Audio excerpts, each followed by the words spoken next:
गौरक्षक संतोष चौहान की पहल पर गौमाता के हित की आवाज उठाने सड़क पर उतरे हजारों लोग।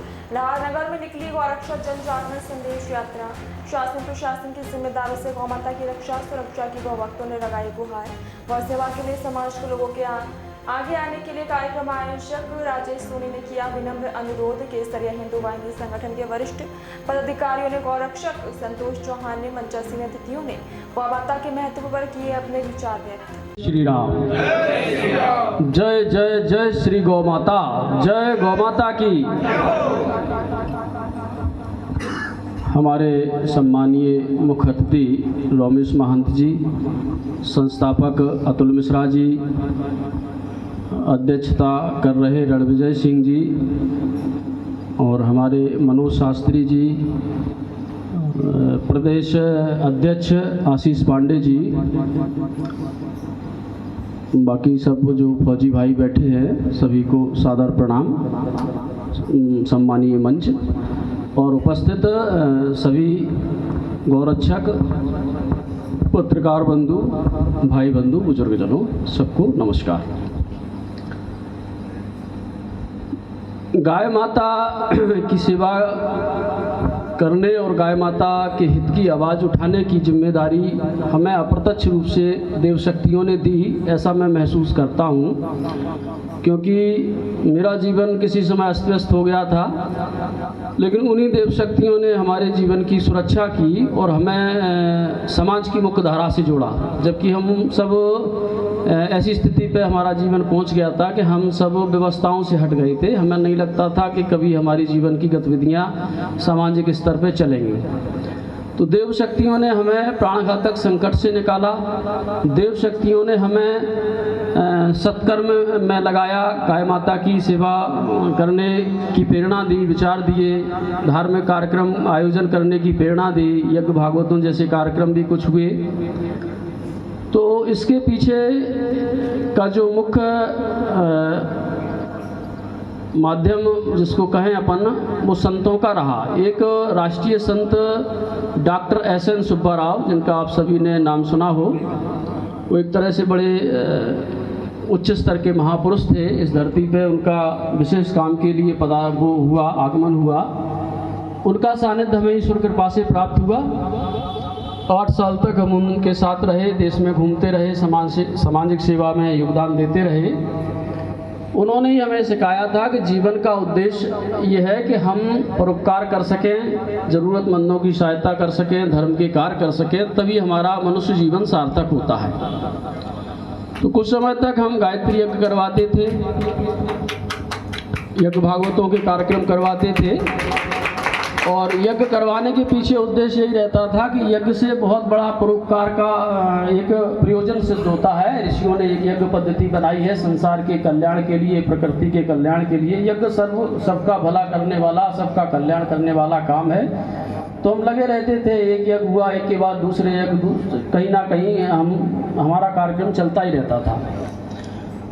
लेकिन जब हमने गाय माता की दुर्दशा देखी, रोड पे गाय माता भूख प्यास से तड़प रही है, बीमारी दुर्घटना से गाय माता मर रही है, बहुत ज़्यादा दुखद हालात गायों के हम देखते रहे, तो हमारे मन में ये विचार आता था कि हम जो देव स्वरूप गाय माता है, हम जिस गायत्री माता का अनुष्ठान करते थे, जिन संत जी ने हमें गायत्री साधना उपासना से जोड़ा था, उन्होंने भी बताया था गायत्री का साक्षात स्वरूप गौ माता है। तुझे विचार दिमाग में आते थे कि गायत्री का साक्षात स्वरूप गौ माता, सर्वदेवों का साक्षात स्वरूप गौ माता, परमात्मा का स्वरूप गौ माता आज इतनी दुखी है, इतना संकट है, इतना कष्ट है, तो हम यज्ञ भागवत ये तो सब कार्यक्रम लोग कर रहे हैं, जगह जगह हो रहे हैं, तो हम क्यों ना हम गाय माता की रक्षा के लिए कुछ करें। तो ये विचार धीरे धीरे बड़ी प्रबलता से उठता रहा देव शक्तियों की प्रेरणा से। तो हमने इसकी एक कार्य योजना निश्चित करी कि हम गाय माता की सेवा करें, कैसे, क्या हमें करना चाहिए। तो हमने बीमार घायल गायों के उपचार करने की पद्धति सीखी, सामान्य पद्धति, प्राथमिक उपचार हमने सीखा, दवाइयों की किट हमने तैयार की और जहाँ भी हमें जानकारी लगती हम गाय माता का उपचार कराते। अब होता क्या कि बीमार घायल गाय की हमें जानकारी लगी, कहीं एक्सीडेंट हो गया, कहीं बीमार घायल गाय है, तो हम दवाइयाँ ले गए या हमने डॉक्टरों को बुलवा लिया और उसका उपचार करवा दिया, लेकिन वो गाय को कहीं सुरक्षित रखने की जगह नहीं। भूख प्यास सर्दी गर्मी धूप से गाय स्वस्थ नहीं हो पाई, उपचार के सही उपचार भी नहीं मिल पाया, या उपचार मिल भी जाए तो अन्न रख रखाव चारे पानी की व्यवस्थाएं नहीं हो पाई, और स्थिति ये हुई कि वो गाय तड़प तड़प के मर गई।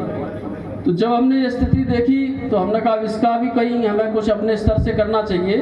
तो हमने अपनी निजी घरेलू ज़मीन में जहाँ हम निवास करते हैं उसमें हमने एक माँ गायत्री गौशाला के नाम से छोटी सी गौशाला खोली, जहाँ हम बीमार गायों को उठा के लाते थे टेम्पू से। इसमें कई भाई लड़के बैठे हैं जो हमारा बड़ा सहयोग शुरू से करते रहे। तो वाहनों से लाते थे बीमार घायल गायों को, एक्सीडेंट से ग्रस्त गायों को, और उनका उपचार करते थे। 4 साल तक हमारा ये क्रम चला। अब इसमें भी समस्या ये आई कि गाय की उपचार व्यवस्था जो है वो बहुत बड़ी महंगी है एक तरह से, उनकी दवाइयाँ भी महंगी आती हैं, और एक गाय का यदि पैर टूट जाए, पैर फ्रैक्चर हो जाए, तो मेरा जो है अंदाज़ा वो ये है कि कम से कम 7-8 हज़ार रुपये खर्चे से नीचे उसको आप ठीक नहीं कर सकते, और वो भी बड़ा मुश्किल सा है, अच्छी सेवा होती रहे। अब हम कितनी गायों को अपने घर लाएं, कितनी गायों को हम सेवा करें। लोग अपने आप चल के हमारे पास सहयोग करने आए नहीं, और हमारा मन ये कहता था कि हमें परमात्मा ने धरती पर इंसान बना के भेजा है, ईश्वर हमसे प्रेरणा दे के काम कर रहा है। हम किसी इंसान के सामने जाएं और हाथ फैलाएं, उससे मदद पैसा मांगें, तो ये हमारी आत्मा ने कभी गवाह नहीं दिया। सैकड़ों यज्ञ परमात्मा ने हमें माध्यम बना के करवाए। मैं सत्य कह रहा हूँ कि मैंने कभी किसी यज्ञ में कोई चंदा नहीं लिया। वही की कमेटी बनती थी, वही कमेटी वालों को हम अपना सिस्टम समझाते थे, और वही सब लोग चंदा करते थे, और जो भी बचता था वो उन्हीं को दे आते थे। ऐसे हमारा यज्ञों का कार्यक्रम चला। गौ सेवा में भी हमने यही किया कि परमात्मा ही हमारी सहायता करेगा तो हम आगे और बढ़ाएंगे। हमारा कल्याण करती है जो गाय, हमारा पालन करती है, हमारी मोक्ष मुक्ति की दाता है। उस गाय पे आज संकट आ गया और हम उसके हित की बात ना कहें, हम उसकी दुर्दशा को मूक दर्शक बनकर देखते रहें, तो फिर हमसे बेकार व्यक्ति भी कोई नहीं है। हम मतलब कहीं ना कहीं बहुत बड़े पाप के भागीदार बन रहे हैं। ये जीवन में जो भी कुछ हमें दे रहा है परमात्मा दे रहा है, हमारा धर्म दे रहा है, हमारा सत्कर्म दे रहा है, और धर्म की मूल आधार गाय है। सबसे पहले हमारा धर्म है, सबसे पहले हमारी गाय है। इसलिए हम सबको गाय के हित की बात में, गाय के हित के विषय में कभी भी किसी भी स्वार्थ और भय से अपनी बात नहीं दबाना चाहिए। गाय के हित की बात कहना चाहिए, गाय के हित का हमसे जितना हो सके प्रयास करना चाहिए। जब हम ऐसा विचार अपने मन में लाएंगे, इस तरह का कुछ काम करेंगे, तो हम ईश्वर के प्रिय बनेंगे, और ईश्वर के हम प्रिय बन गए तो हमारा मनुष्य जीवन सार्थक हो गया। बाकी तो हम कितना भी ऐशो आराम के साधन जुटा लें, दौलत जुटा लें, कुछ भी कर लें, बेकार है, निरर्थक है, सब नष्ट हो जाता है। यदि कोई साथ जाता है तो सत्कर्म जाता है, और मनुष्य का कोई कल्याण करने वाला प्राणी है तो गौ माता है।